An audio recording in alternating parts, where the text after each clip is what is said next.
$1 billion for the International Monetary Fund earlier this week to make sure that everybody receives some assistance. To protect our planet, now is the time to change the way that we use energy.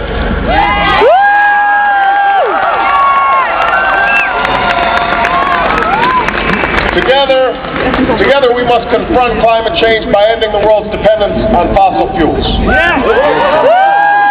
By tapping the power of new sources of energy like the wind and sun, and calling upon all nations to do their part. And I pledge to you that in this global effort, the United States is now ready to lead.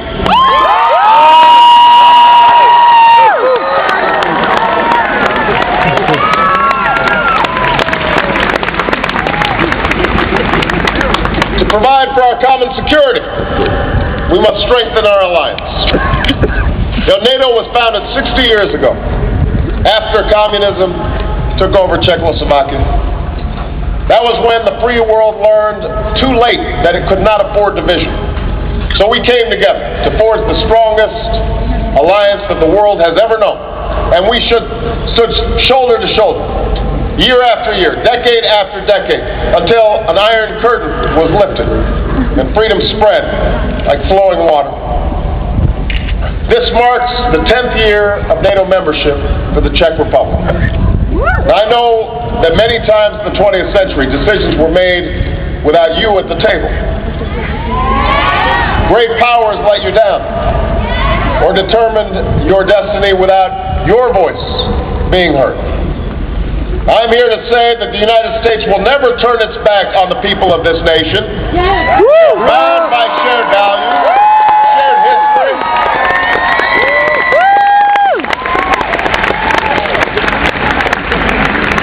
we are bound by shared values and shared history and the enduring promise of our alliance.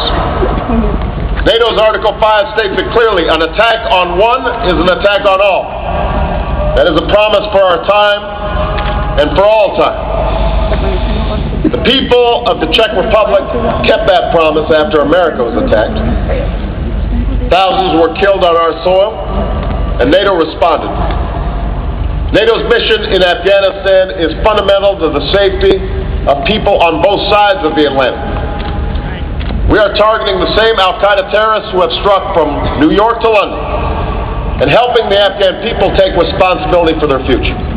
We are demonstrating that free nations can make common cause on behalf of our common security. And I want you to know that we honor the sacrifices of the Czech people in this endeavor, and mourn the loss of those you've lost. But no alliance can afford to stand still. We must work together as NATO members so that we have contingency plans in place to deal with new threats, wherever they may come from. We must strengthen our cooperation with one another and with other nations and institutions around the world to confront dangers that recognize no borders. And we must pursue constructive relations with Russia on issues of common concern. Now, one of those issues that I'll focus on today is fundamental to the security of our nations and to the peace of the world. That's the future of nuclear weapons in the 21st century.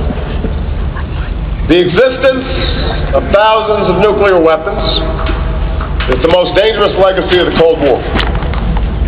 No nuclear war was fought between the United States and the Soviet Union, but generations lived with the knowledge that their world could be erased in a single flash of light. Cities like Prague, that had existed for centuries, that embodied the beauty and the talent of so much of humanity, would have ceased to exist. Today, the Cold War has disappeared, but thousands of those weapons have not. In a strange turn of history, the threat of global nuclear war has gone down, but the risk of a nuclear attack has gone up. More nations have acquired these weapons. Testing has continued. Black market trade in nuclear secrets and nuclear materials abound. The technology to build a bomb has spread, terrorists are determined to buy, build, or steal one. Our efforts to contain these dangers are centered on a global non-proliferation regime, but as more people and nations break the rules, we could reach the point where the center cannot hold. Now, understand, this matters to people everywhere. One nuclear weapon exploded in one city, be it New York or Moscow, Islamabad or Mumbai, Tokyo or Tel Aviv, Paris or Prague, could kill hundreds of thousands of people.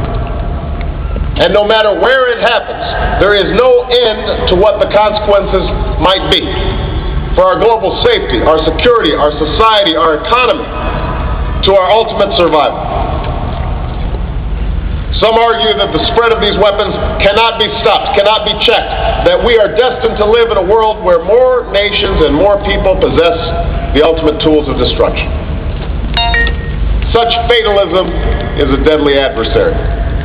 For if we believe that the spread of nuclear weapons is inevitable, then in some way we are admitting to ourselves that the use of nuclear weapons is inevitable. Just as we stood for freedom in the 20th century, we must stand together for the right of people everywhere to live free from fear in the 21st century.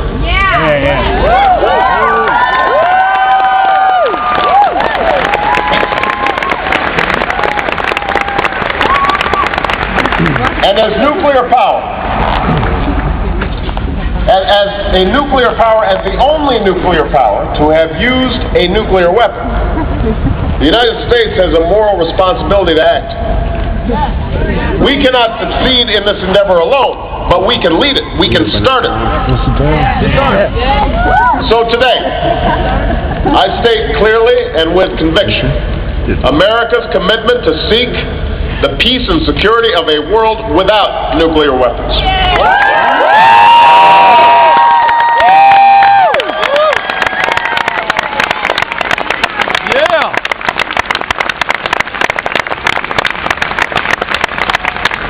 I'm not naive.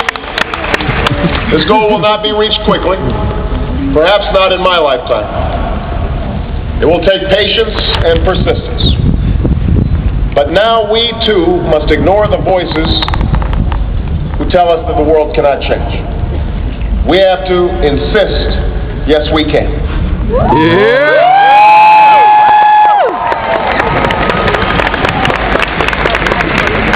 Now let me describe to you the trajectory we need to be on. First, the United States will take concrete steps towards a world without nuclear weapons. To put an end to Cold War thinking, we will reduce the role of nuclear weapons in our national security strategy and urge others to do the same. Make no mistake, as long as these weapons exist, the United States will maintain a safe, secure, and effective arsenal to deter any adversary and guarantee that defense to our allies, including the Czech Republic. But we will begin the work of reducing our arsenal. To reduce our warhead